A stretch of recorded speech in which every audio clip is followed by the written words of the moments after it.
Welcome to the Galloway Show, brought to you at absolutely no expense from my own back bedroom. Just me and my good wife Gayatri are producing, directing and filming and presenting and doing the sound for this show this evening. So please forgive any imperfections in the professional quality, though I hope you won't detect any at all. Let me say right at the very beginning a word of congratulations to the Ukrainian football team. They've always been a fine football team, and in the days of the Soviet Union, disproportionately contributed to that country's fine football fields.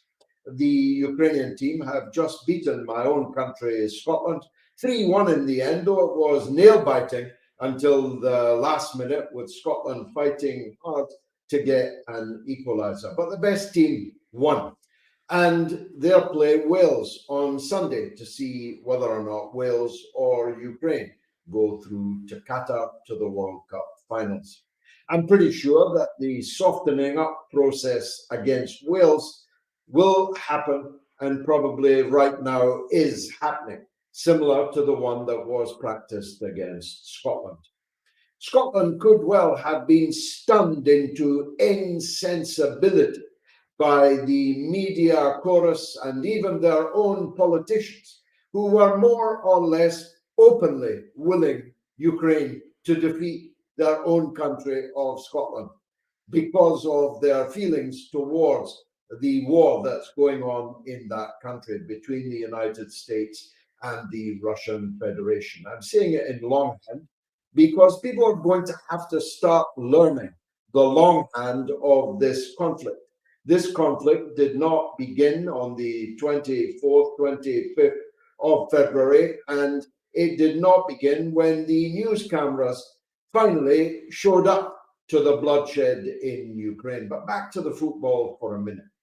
We had former Scotland captain Graham Souness pitch side saying how conflicted he was and effectively how much he wanted Ukraine to defeat his own team, his own Scotland.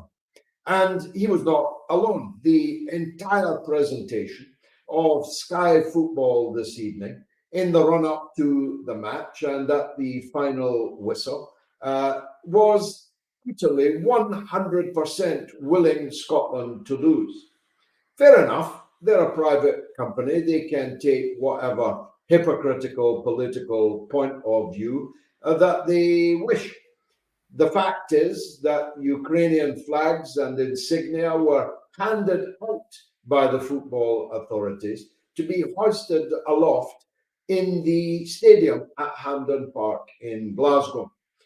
However, if just one person had hoisted a Palestinian flag, or say a picture of Gufran Warasne, aged 31, the journalist on her first day at work, who was murdered outside her own refugee camp in Gaza just as the game was being played, if that had been done, the football authorities would have fined the Scottish Football Association for allowing a political flag to be hoisted during the game. And moreover, the person hoisting the flag would have been arrested.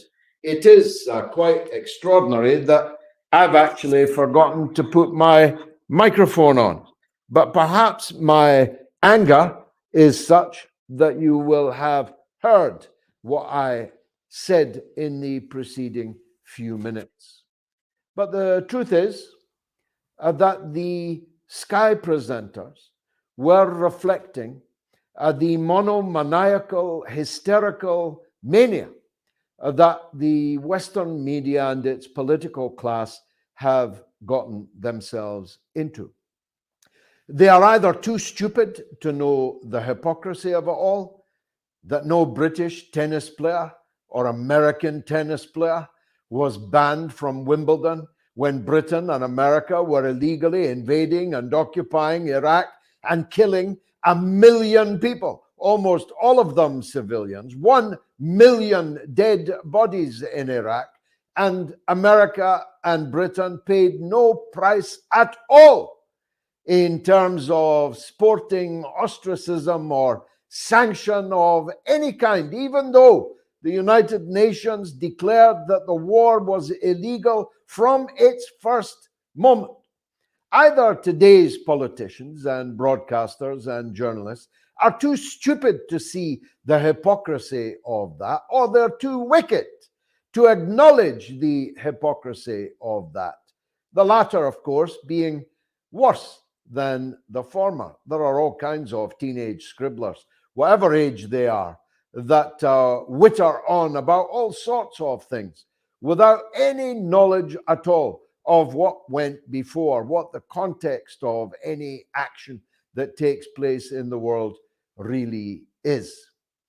The Western mediocrity, the Western mediocre politicians have talked themselves into the hysteria that the war in Ukraine is the worst war that they have ever seen. They're perfectly convinced about that. They're perfectly convinced, or they want to perfectly convince you about that. When, of course, the opposite is true. This is a war in which exceedingly few civilian targets and civilians have been killed. Every one of them who has been killed is a disaster, a tragedy in a war that should never have happened and never needed to happen. But by this stage, 3 months in to the wars in Afghanistan and Iraq, which we ourselves launched, the death toll among civilians was hundreds and hundreds and hundreds of thousands. That on top of the 500,000 Iraqi children alone, that we killed during the sanctions period, which was a prelude to the all-out Anglo-American invasion of Iraq. They still talk about NATO as a defensive organization, even though it bombed the European capital, Belgrade, for almost 90 days in the lifetime of almost all the broadcasters who utter that complete falsehood. They seem not to understand, when talking about the inadmissibility of seizing territory by force, not just Palestine, which has been seized, invaded, attacked every single day for the last 70 years, but the invasion, occupation, dismemberment of Yugoslavia only 24 years ago or less. How do you think Kosovo came to exist? Because it was broken off the edge of Serbia and unilaterally recognized by the same Western countries, telling us now that Russian possession of Crimea, supported by virtually every person in Crimea, is somehow illegitimate and deserves the most condign economic sanctions. But here's the thing that really got under my skin this evening. The Sky Sports commentator, now a political expert, though he's actually not even a particularly expert football commentator, and has no credentials at all to opine to the nation on the high politics of the war in Ukraine. But that didn't, of course, stop him. He thrice said, as did Souness, the former Scotland football captain, thrice said that the whole world wanted Ukraine to beat Scotland. Well, apart from Scotland, of course, apart from Wales, of course, apart from China, of course, apart from India, of course, apart from Indonesia, of course, apart from Pakistan, of course, apart from Bangladesh, of course, apart from Malaysia, of course, apart from Thailand, of course, apart from Korea, of course, apart from Vietnam, of course, apart from Africa, from Cairo to Cape Town, of course, apart from the Arab world, from Bahrain in the east to Marrakesh in the west, all of it, of course, apart from Turkey, of course, apart from Iran, of course. In other words, apart from 85% of the world's population, the whole world wanted Ukraine to beat Scotland. And yet they repeatedly said it as if it were true, when it's completely false. Why do I labor this point? I labor it for this reason. What they are displaying in that falsehood, which they probably believe, let's be fair, is that the world is them, that the human race is them, that you need a white face to be a citizen of the world, that you need to live in a white country in order to be counted in this world. That all these countries and places I have just adumbrated don't count, don't matter, aren't really in the world, aren't really part of the human race. You've already guessed I'm very angry. I am, because it all crystallized for me the fundamental problem in how we are approaching this conflict in Ukraine. 85% of the world lives in countries that are not sanctioning Russia, are happily doing business with Russia.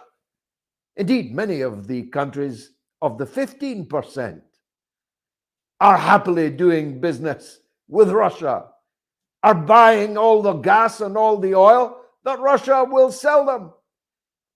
Russia cuts them off for not paying in rubles, like the Netherlands this very day. But Netherlands is still going to buy Russian gas. Is just not going to buy it from Russia. But 85% of the people in the world are in countries that are not with Ukraine, are not against Russia, are not sanctioning Russia, but they simply don't count. Soonest, the Scotland ex-captain said Russia has to be shown that it stands completely alone. But that's so untrue. From an intelligent, articulate man, it has to be described as a lie.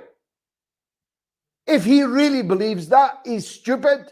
If he doesn't believe it, he's wicked for saying it.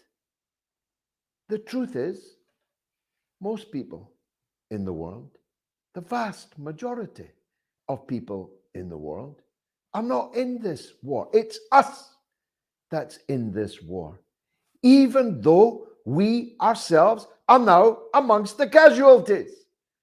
Our economies in Western countries are plunging into recession, maybe depression. Our people will soon not be able to afford the foodstuffs that will be increasingly often not even there at any price on the shelves. As the former Greek defense minister said today, we're heading towards petrol and diesel at €5 per litre. €5 per litre of gasoline. When it reaches that and goes above that, most people will not be able to afford to drive. And the goods that are ferried around our countries by road will become exponentially expensive. And when the winter comes in 5 months from now, 20 weeks from now, we will not be able to heat our homes because the gas price will have doubled, maybe trebled.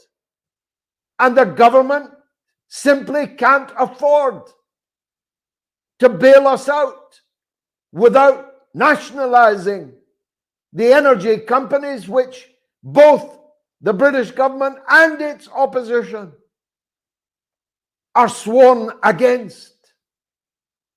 The massive profits of the oil companies and of the energy companies will not be touched, but the people will not be able to buy the product that they are offering.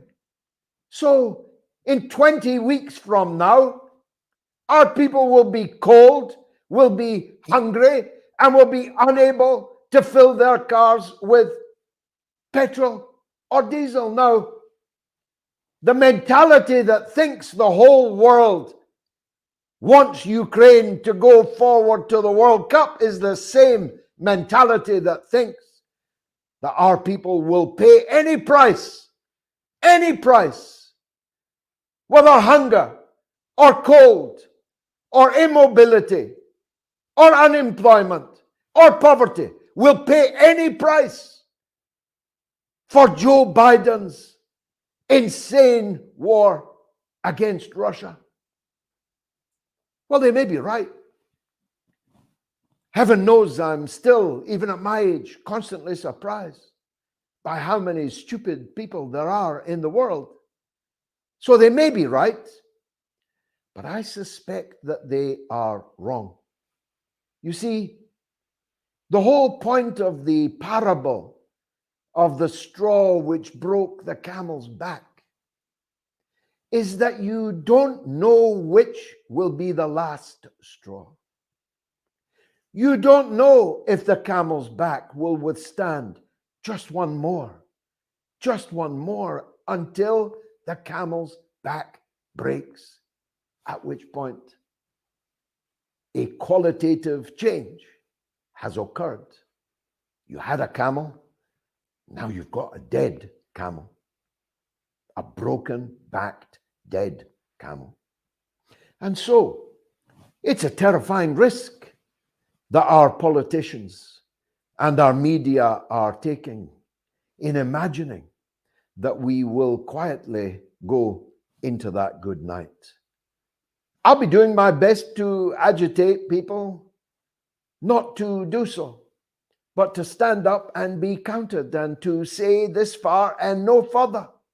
We will not pay these prices, literally and metaphorically, for your geopolitical strategic games of confronting and of, if possible, breaking the Russian Federation. Especially as the Russian Federation is booming, as we are busting. The ruble is the best performing currency in the entire world. The Russian economy is producing full pelt, and everything it extracts from its earth and everything it makes is being sold promptly to other markets other than ours. This is a gigantic act of self-harm on which we are engaged. And it emerges from the same frenzy as Scottish football commentators and ex-captains of Scotland openly willing their opponent to beat them because that opponent was Ukraine. It all comes out of this same hysteria, and we'll see if it survives the 20-week test when the nights are drawing in and becoming cold, and the factories are slowing down or even stopping, when the people can no longer afford the trip to the petrol station. I have not much time to fill the other issues that need to be addressed this evening. Let me quickly cover some of them. We had a poll on Twitter. I don't know if you saw it. It somehow didn't have the salience I thought that it might. Perhaps it was algorithmically repressed, like my Twitter follower numbers that were going up at 1,000 a day and are now going down at 10, 20, or 30 a day. I simply can't get past 440,000. Oddly, this algorithmic turn took place the moment that I began a legal action against Twitter in Dublin for their false branding of me as Russian state-affiliated media, an action which Twitter, following consultations with my legal team today by telephone, I can say, has absolutely no prospect of winning whatsoever. On the contrary, they'll go down like a big amber herd. We've got a poll. You've still got 20 minutes in which to vote. It's a simple question. Do you have confidence in Prime Minister Boris Johnson? This is not an academic exercise, and I've no idea what the results of the poll are. But it's not academic because the former leader of the British Conservative Party, William Hague, told the BBC yesterday that Boris Johnson was in deep trouble and that a motion of no confidence may well be held amongst his colleagues as early as next week. Now, he may win that vote of confidence, so did Mrs. Thatcher, but she won it so weakly, feebly, poorly, that it was impossible for her to go on and on and on, which was her earlier declared intention. Ditto Boris Johnson. If enough people abstain in a motion of no confidence, and if enough people vote against Boris Johnson, it doesn't matter whether he wins. If the abstention rate plus the votes against add up to the kind of body blow that brought down Chamberlain in the House of Commons in 1940, when only 80 members of the Conservative Party failed to support their leader, he's an ex-parrot. He's an ex-leader. He's an ex-prime minister. And I strongly urge the Conservative Party to ditch Boris Johnson, because he is an international liability who is dragging our country to ruin and maybe to war. A man of Russian extraction himself, of quite exotic parentage, who once displayed as a writer on the Telegraph some of the nuance required to understand and act in international politics, has become Joe Biden's bag carrier. He has become a man ready to beggar his own people in pursuit of Joe Biden's foreign policies and military policies. And whilst I was one of those who desisted from joining the party over Partygate because of the hypocrisies involved and the hype and hysteria involved, that's not the reason why I want Boris Johnson out. I want him out before he takes our country into a war which may very well end with the complete evisceration of our people and the total destruction of our national territory. And if not, drags us into the pit of economic ruin. As to who will succeed him, in a way I don't care, in a way I don't know, although I've got money on a woman called Penny Mordaunt at 40-1. You won't get anything like that price now. And it may very well be that someone is elected in his stead against whom people like me will have to fight all over again on the issue of Brexit, on the issue of economic policy, on the issue of social policy, and other international policies. But we cannot go on like this. Thank you, David D., £4.99. I'm collecting for the Fighting Fund to resurrect the midweek mother of all talk shows. You can use Super Chat to donate in any currency, in any denomination, any amount of money, and you'll be helping us get back not just the midweek motes, but also the podcast, both of which we've lost and both of which are sorely missed. I'll bring you the result of the poll at 20 minutes to the hour.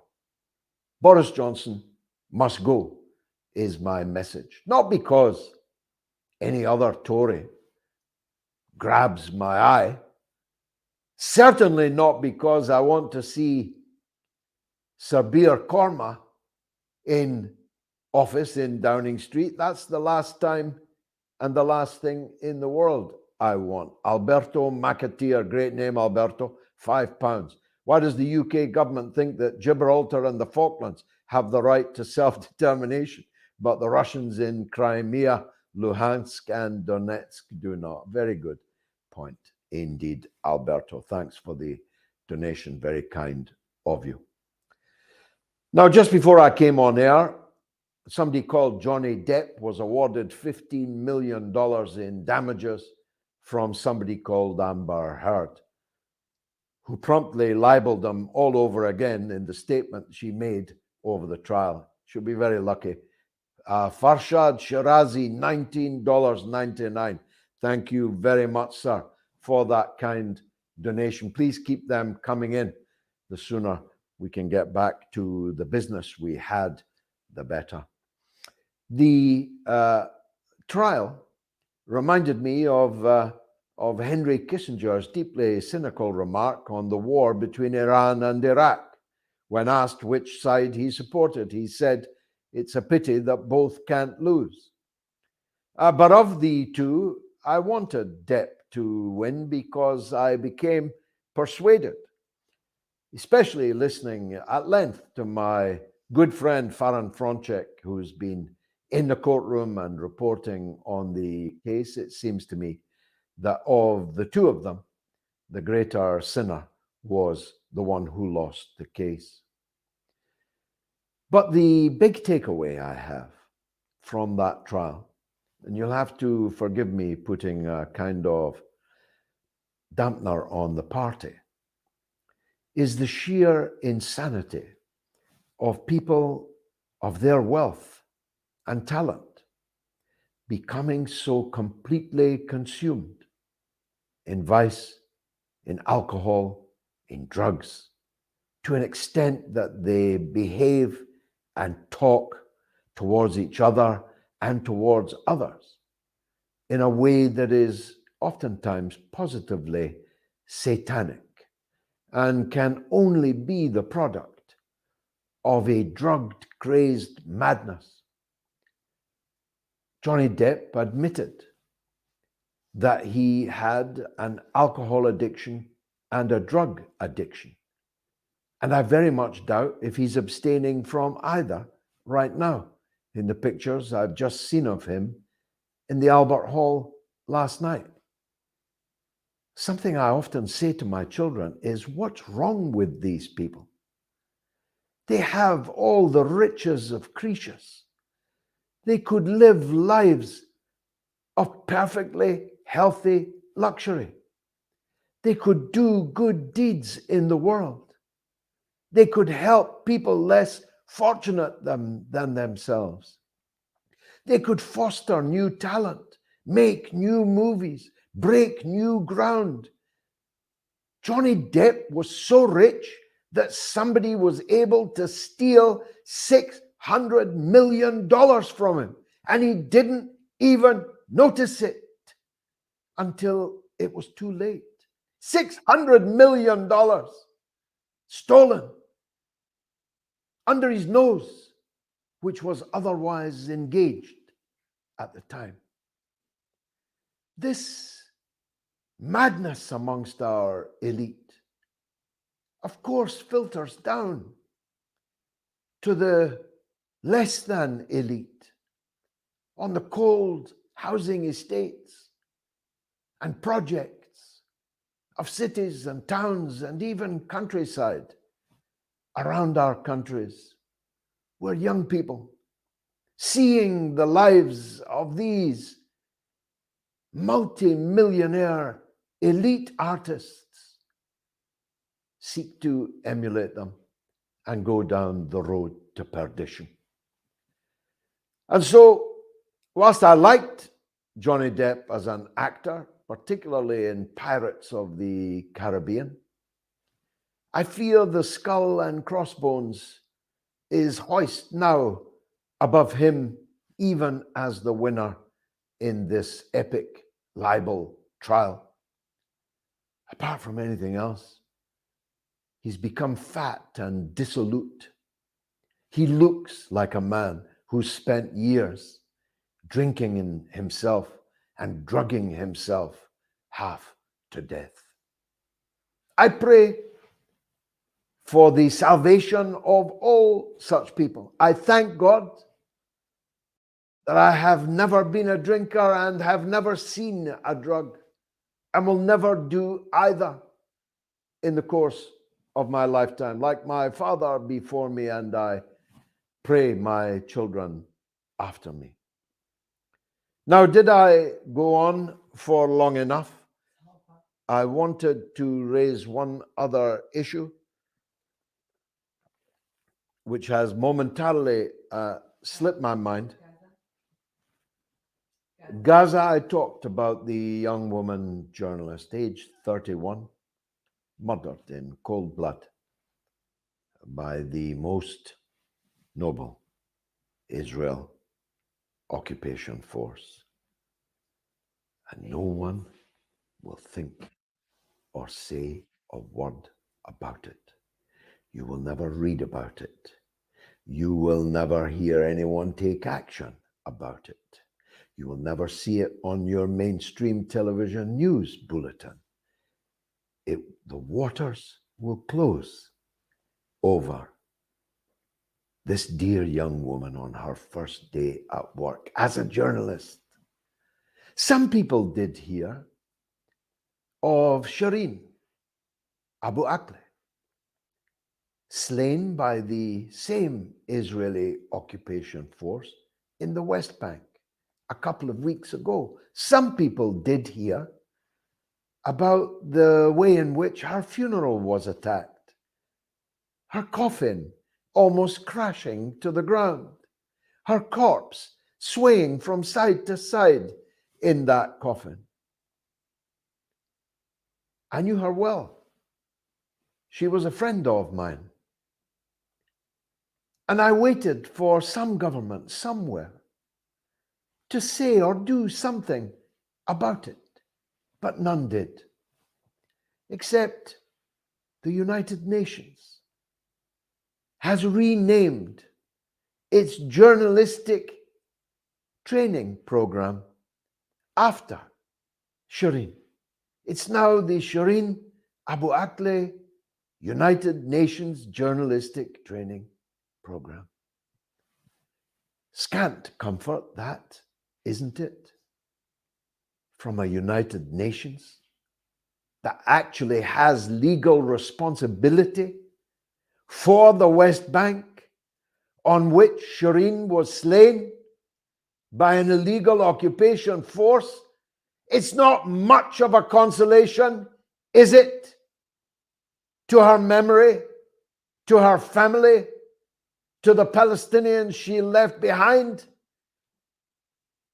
Wouldn't it have been better if the United Nations actually did something about one of its member states, Israel, guilty of these crimes day and daily? Oh no. No action possible. No words even possible.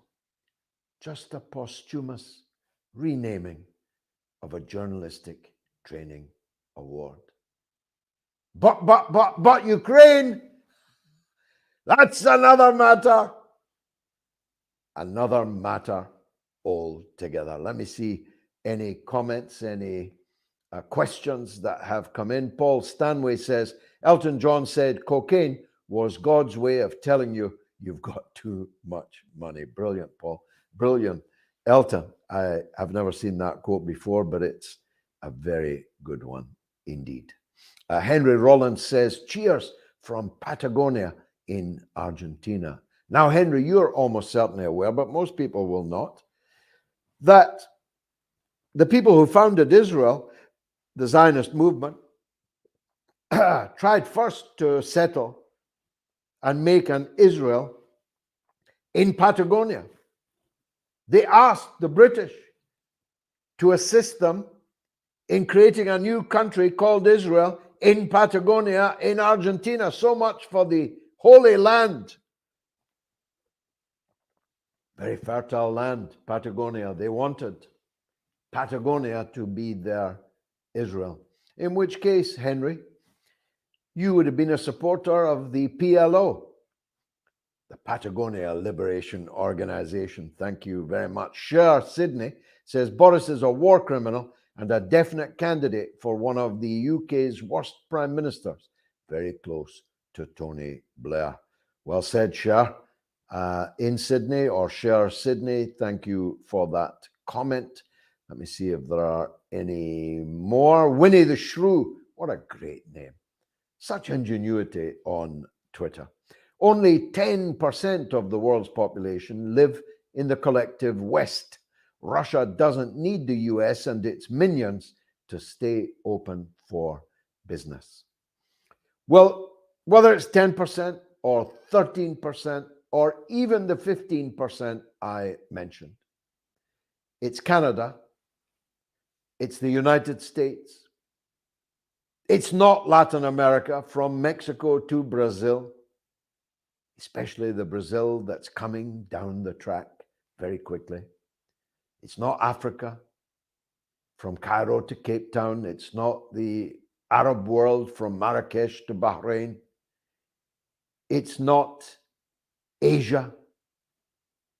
Where do you think Lavrov is right now? Where do you think Sergei Lavrov, the Russian foreign minister, is right now? He's standing on a red carpet in Riyadh, being received by the Crown Prince of Saudi Arabia. The world is changing fast. The first ones now will later be last. The last ones now will later be first. The slow ones now will later be fast.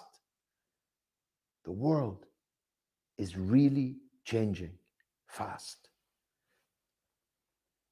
How's my sync? I seem to be a little bit out of sync. Aussie Weinert says the Cuba people have stood up to 60 years of the US blockade, and they have better healthcare than we do in the United States. Venturemos, Cuba Libre. Not just healthier, Aussie. Cuban people live longer than American people 90 miles away. Cuban children die less often than American children 90 miles away in a poor, besieged country under siege for 60 years. And there's a wonderful billboard that I have never forgotten. In the center of Havana says, 110 million children in the world go to work instead of school. Not one of them in Cuba. Thanks, Aussie, for bringing that up. JP Rolls says, Monster Raving Loony Party is the only sensible UK political party nowadays, apart from the Workers' Party of Britain, which I have the glory and the privilege of leading. The Quantum Alchemist, another great name. The Western hegemony is done once and for all. Good riddance. Maybe after this crisis, we can finally see a peaceful, multipolar world. Amen. If I'm not wrong, Alchemist, that's a German flag in your avatar. which allows me to say a word or two about the boast by little soldier Schultz this week that Germany now has the most powerful military in the European Union. What could possibly go wrong? What could possibly be wrong with Germany having the most powerful military in the European Union? You feel me? Neil Curry says Gary Lineker said something about Tony Blair being all right with just a black mark on him because of the Iraq war. A lousy sporting euphemism to describe that. Well, Neil, I'm perfectly sure that he said it because he's exactly the kind of person that thinks that 1 million Iraqis somehow count for less. A black mark. No, it's a red mark, Gary. It's deep crimson red and it rages like a torrent, like the Tigris, like the Euphrates. It is a raging torrent of crimson red blood from 1 million dead souls. If you think that counts as a blemish, let me remind you of the greatest of all writers in the English language, William Shakespeare, in the Scottish play, that spot will not out. That damned spot will not out. All the perfumes of Arabia will not extinguish that damned spot. Alexandra Markovich donates RSD 500. Alexandra, God bless you. I'm very, very grateful to you. Just to say, I can't believe there's such a sensible and smart person from the United Kingdom. Glad you speak up about Serbia in no negative light. Very refreshing to see. Alexandra, my good wife, and I were there just a couple of weeks ago. We went to see Red Star Belgrade win 8-0 in the Cup semi-final. How did they get on in the final against Partizan, by the way, if someone can let me know? There's the poll. Is it finished? It is. Do you have confidence in Prime Minister Boris Johnson? It is yes, 20%, no, 80%. Overwhelming motion of no confidence from the viewers of the Galloway Show. I don't know how many people voted, but I hope the Tory MPs are paying attention. Gemma Jane Brooks, God bless your cotton socks, Gemma. £8.99 donation. Kayed Ajmal, $99.99. Oh, Kayed, God bless you. What a very handsome donation. Sai Shyam Nilgiri. George, I've been tracking you for years and years. Well done, man. You're a noble citizen of our world. You'll be remembered by all nations in time to come. Mark my word. Thank you for those very kind words. By the grace of God, I have 6 children. If you see them when I've gone, please mention that you remember their father. Madeira Ray, $9.99. Thank you. I look forward to the return of midweek moats. I think thousands of people do. Its audience was only a little less, than the audience of the long-established years of the Sunday mother of all talk shows. Its audience was only a little less than that. And the podcast was breaking records and breaking into the charts all over the world. And I want to get both of these back. Please help me do that. By the way, you can support me on Patreon. And if you do, you can see my new football podcast, Georgia's Best Football Podcast. I think you'll like it. John B says, Boris J is goofy at times, but so far he's not shown himself to be duplicitous like Obama or Biden, at least. Perhaps not duplicitous. He's openly telling us what he's going to do and doing it. It's just that what he is doing is a complete catastrophe for us.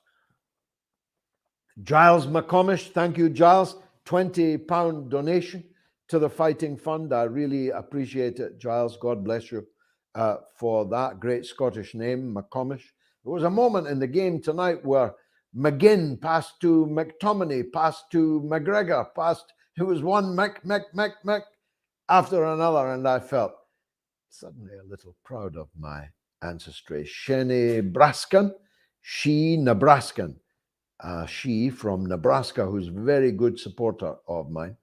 French Open tennis tournament shows blank white flags for Russian players. That's on the official website, but at least they get to play. They do get to play at Roland Garros, but they don't get to play at Wimbledon. How's that then? You don't get to play at Wimbledon if you're a Russian or a Belarusian. Unbelievable. They say they're not at war with Russian people. I missed one there. It was a £1 donation. Please remind me, Gayatri, who that was, because I want to thank them. A £1 donation. The widow's mite is deeply appreciated. Mubarak A gives £15. Thank you so much. What do you think of Saudi Arabia backing the far-right Lebanese forces in Lebanon? They always have. They always have backed the far right in Lebanon. Right back to the Taif agreement. They always have. Kenny, Kenny, my good pal, do you remember I phoned up and told the story about my uncle Stephen coming to my mum's housing in his Y fronts? That's other underwear is available after losing his trousers. Stephen, where's your trousers? Kenny, no, I don't recall that, but thanks for reminding me, and indeed the worldwide audience of the Galloway Show. Kenny's a great Elvis impersonator, by the way. Well, it's a one for the money. Thanks, Ken. Any others? Neil Curry, whatever you feel about Tony Blair, Iraq will stain his reputation. He's a marvelous orator and speaks a lot of sense. Actually, he's a SHIT orator, Tony Blair. He never read, he never spoke a word that wasn't scripted in one of these Perspex see-through auto cues. What do you mean, Neil, that he's a great orator? Dear God. Or maybe that's a quote, is it? Is that the real quote from Gary Lineker? Could be, because it's in quotation marks. My apologies, Neil, to you if I've misrepresented that. Roland says the world is very confusing at the moment. If they mess with the wheat too much, it might die out. Well, Russia is a massive producer, and it's selling its surplus to the east. India has banned the export of its wheat because of a heat wave that means it needs all of it for itself. So there's a shortage and there's a price rise.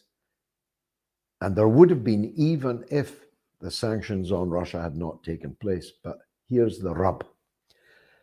Ukraine, the second biggest producer of wheat in the world, all of its wheat production is in the eastern part of the country, or most of it. That eastern part of the Ukraine is currently either held by Russia or very soon will be. Max D, $5. Thanks, Max. There's going to be a food shortage, a gas shortage, a work shortage, but a surplus of war, greed, and arrogance. Maybe next lifetime. Don't be pessimistic, Max. There's still time in our current lifetime. At least I hope so. Let me see. MAB, integrity of football is at stake in this World Cup. Well, Wales are going to be treated to exactly what Scotland's been treated to, including presumably by Welsh idiots that want their own country to lose so that Ukraine can go into the World Cup finals. If Ukraine beat Wales fairly and squarely, that's fine. I have no problem. I don't hate Ukraine or Ukrainians. I certainly have never hated their football teams.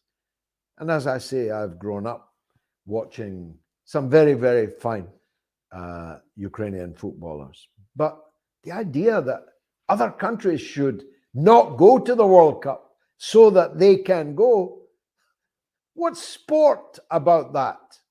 That's politics. Aussie's back. He says there will be riots in the US between now and the 2024 election, and they will be bloody. Democrats and Republicans are one corrupt party of the Pentagon, and down we go. Well, I certainly hope that they won't be bloody. Tom J gives £1.79. Thanks, Tom, for that. Much appreciated. And Giles gives £5 and says, see you in Newcastle. Giles, thanks very much for that. I'll be in Newcastle on the 25th of June at the Copthorne Hotel, presenting my film Killing Kelly, the film about the strange death of Dr. David Kelly, though it'll be a bit less strange to you by the end of the film than it possibly will be at the beginning. I'll be presenting the film and I'll be taking Q&A, signing books and DVDs and so on. So if you're anywhere near Newcastle on Monday, the 25th of June, please get your tickets now from Ticket Quarter. Oh, there it is. There it is there. John George for a screening of Killing Kelly and the Q&A at the Copthorne Hotel, Newcastle. Book your tickets now at ticketsource.co.uk/Killing Kelly. You won't regret it. These nights have been a huge success everywhere we've done them in the country, and I don't think Newcastle will be any different. GDNPB gives $10. Thank you very much. Taking down the working class in the West was a stated goal of the bankers for the 2030 plan on the way to the Bankers Agenda 21. The problem with that is, as the United Auto Workers of America said to Henry Ford when he told them that he could make these cars with robots and could fire all of the UAW's members.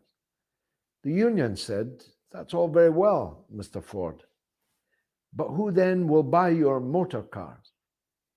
The breaking of the living standards of the working class can only lead to a massive collapse in demand for the goods and services that the capitalists sell us in order to enjoy the profitable lives that they lead. This is a fundamental contradiction in the capitalist system. The system needs to keep the worker's standard of living low so the profits are higher, but the lower the standard of the living is, the less the worker can consume and the less profit the capitalist can make. That's the problem with that thesis. Tony Rawlings, £10 donation. Thank you, Tony, very much indeed for that. Brian Boyle, $19.99 super sticker. God bless you, Brian, and you and yours. I see your good wife there beside you, and I ask God to bless you and all of your family. And that goes for everyone that has donated. Daniel asks, was it MI6 or Blair that killed Dr. Kelly? You'll have to watch the film to find out.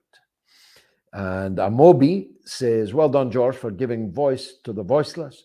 You will be forever remembered for speaking truth to power. Thanks, Amobi. Speaking the truth at the court of the Sultan is a religious obligation and a very great honor. Sultans mean nothing to me, and I'm not afraid of them. I'm afraid only from God and the judgment day.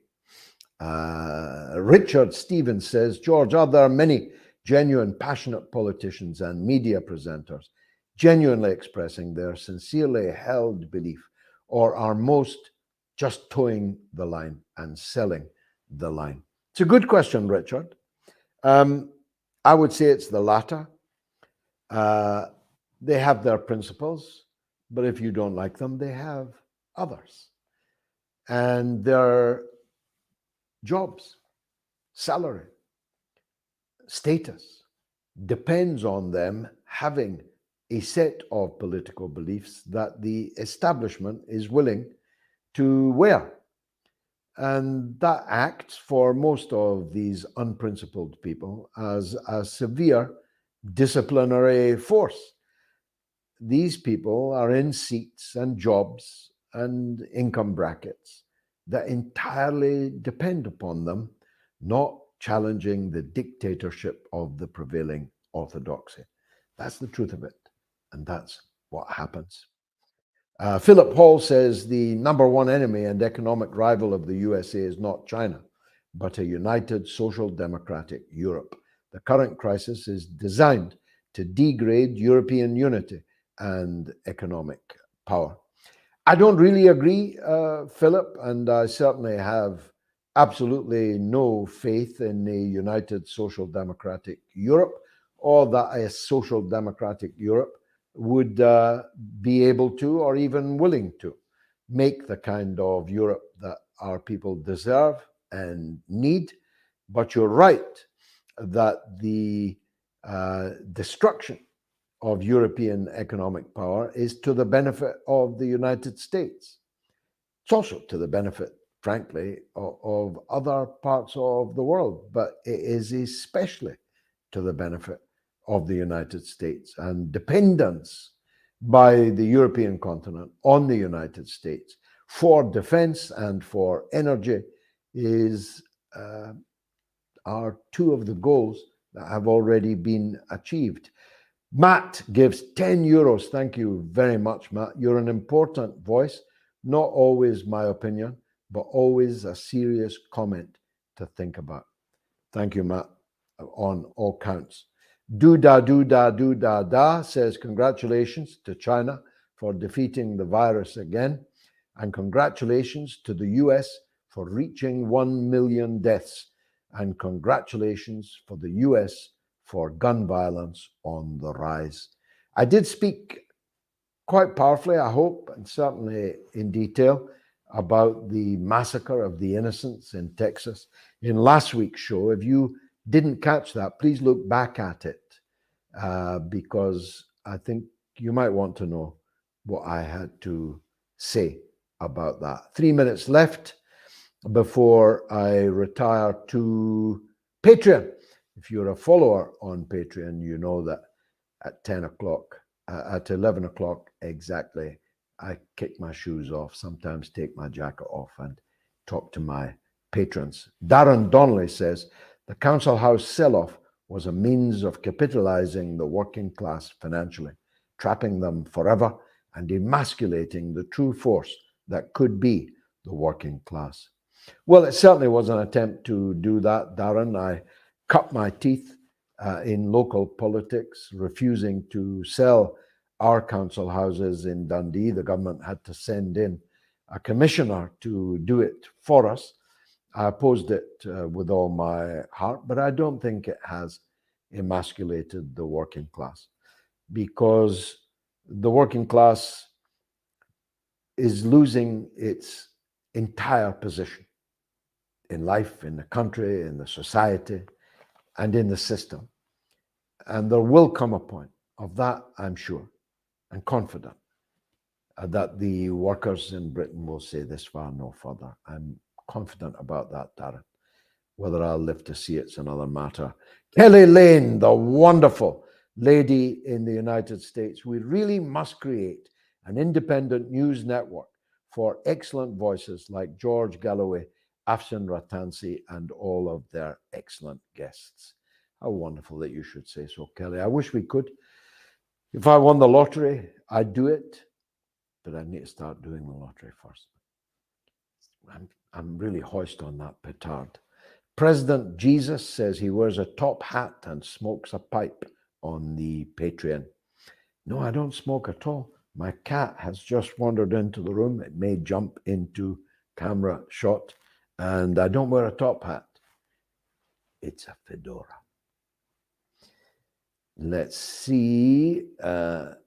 Is President Jesus the last one? I've got 1 minute left. I don't want to waste it. Give me one more, Gayatri. I told you that me, Gayatri, and the cat are making this show entirely on our own, in our own house.